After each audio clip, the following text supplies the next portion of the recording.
Hello, and welcome to another live chapter reading of Wrong for Him by Christi, Barth.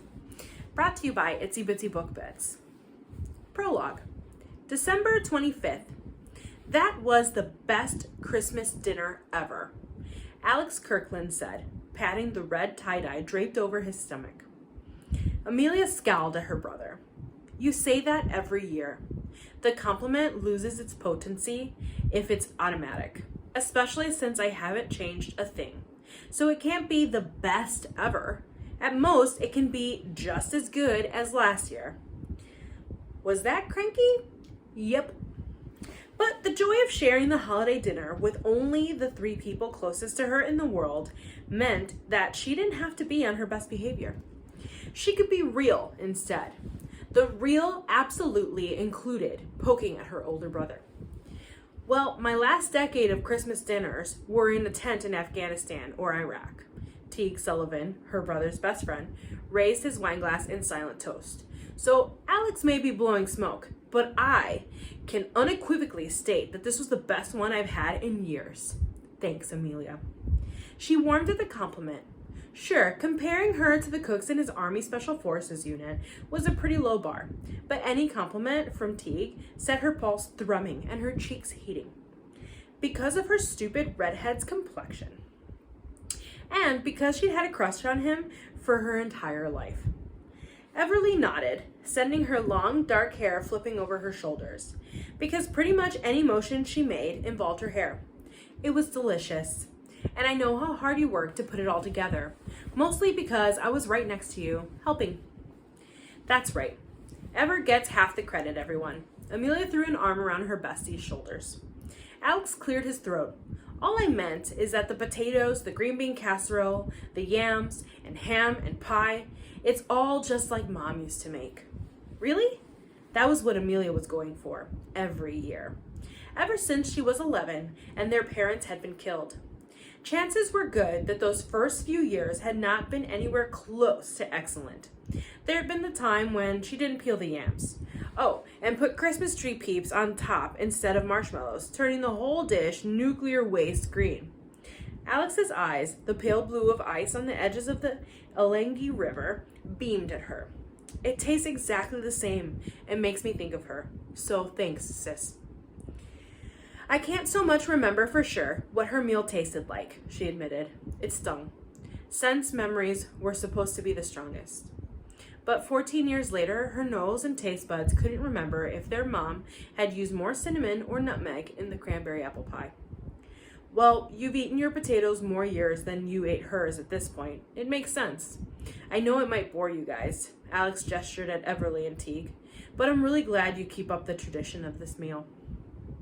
What if you'd gone all fancy and made some weird French thing? Or made lasagna, which I love, but should never be served on Christmas. Teague shuddered in horror. Which made the jingle bell she'd force around his neck. If you put up with the jangle of dog tags all this year, he could wear a bell for 12 hours to be festive. Tinkle. Christmas means ham and potatoes, carols on the speaker, pine candles, and a tree. That's what I wanted for my first holiday as a civilian, and you delivered. This dinner is the only thing keeping Christmas from sucking. Ever stood and to start clearing, and evidently to thwack Teague across the back of the head. Hey, don't talk about Christmas like that. The 4 of us are here in one piece together. That ought to be enough of a celebration. Don't pretend you're not materialistic ever. You've never met a purse you didn't want to buy, or a necklace you didn't want to wear. Wouldn't you have been happier if there'd been a shoebox under that tree with your name on it instead of 0 presents? Yes, of course. She stacked the plates with a decisive clink. But it isn't like Santa forgot us. We agreed on no presents due to... She bit her lip before continuing. Recent events. Jesus, Ever, it's not like saying Voldemort's name out loud. Things won't get any worse if you say that your jerk of a cheating boyfriend fired you and kicked you out of the apartment. I'm trying not to give Randall any mental space whatsoever, she murmured, except that Amelia knew that wasn't entirely true, because Ever had shared her bed for the last 2 nights and had cried herself to sleep. Teague barreled on. and that Alex got unjustly fired from that hotel and lost his suite there.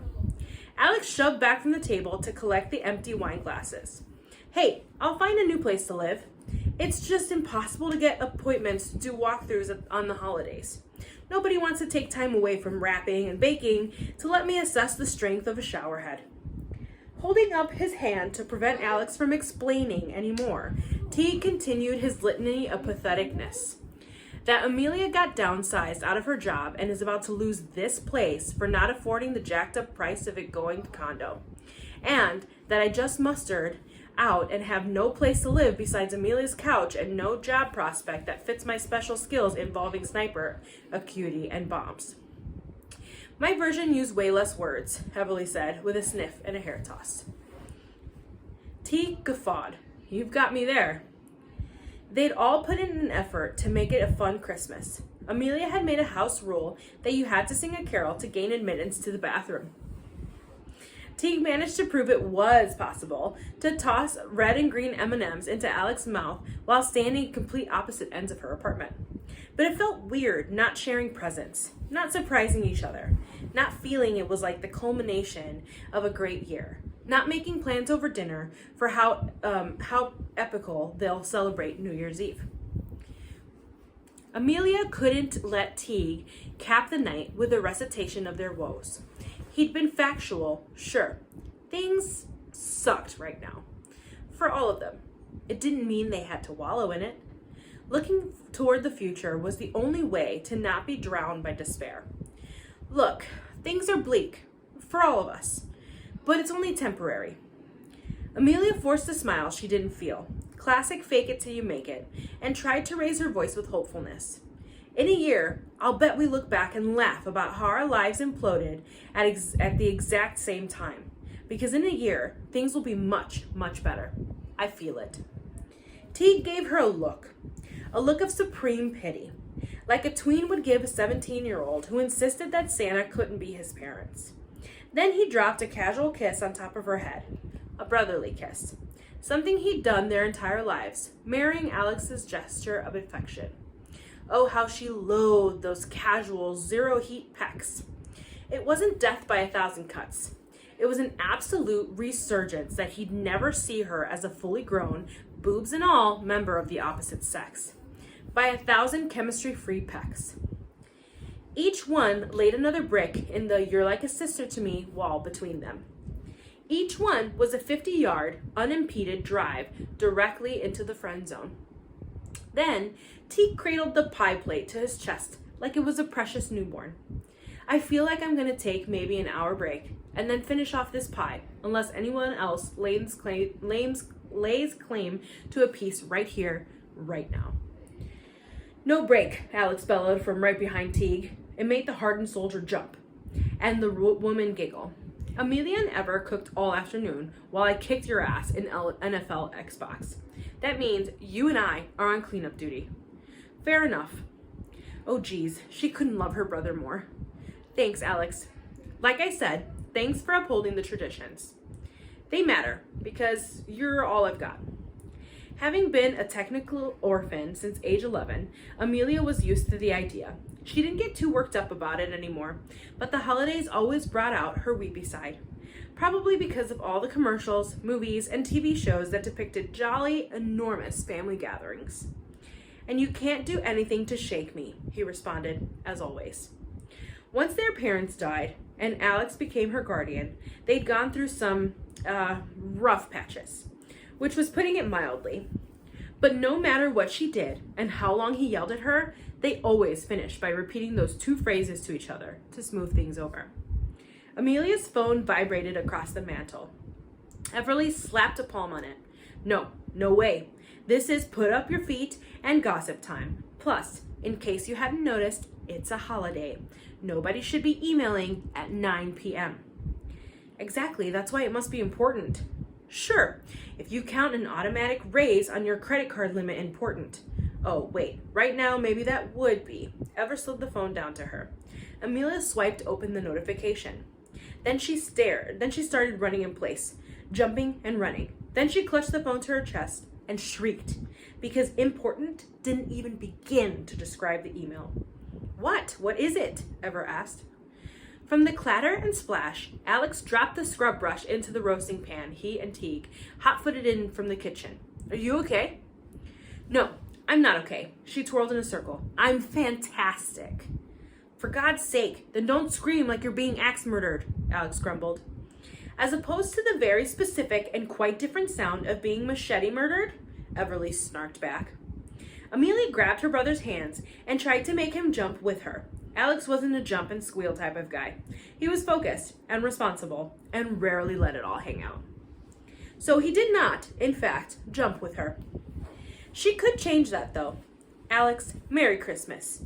Yeah, you said that 12 hours ago when we started the day. No, I'm giving you your present now. Amelia pushed the phone into his hands, but he wouldn't take it. We agreed no presents this year, except for those lottery tickets we bought last night, Teague said with a smirk. Yeah, we bought those for half an hour of playing What If after Amelia gave me the first one. Pretty sure we ran through all the scenarios last night. Alex scrubbed a hand through his dark hair. What if we win the lottery for the inn and there's a treasure chest hidden in the attic? What if we win a lottery and discover that the president secretly celebrates every anniversary there? Here's one more though. What if I told you that you won? Amelia let her jaw fall open in smiling shock. Very funny. Her pulse had sped up so much she felt dizzy. Look, she waved the phone in his face. The email just came through. That first ticket I bought you, I put down my contact info on it, out of habit. You won. You own the Three Oaks Inn now. And then her staid, respectable, pulled-together brother sank and heaved to the floor as if she'd just kneecapped him with the news. That inn, it's got to be over 150 years old, dripping with history and potential. I guess. On this coast, everything was old. She had no idea how old, just that the drawing of the sprawling brick inn had been pretty.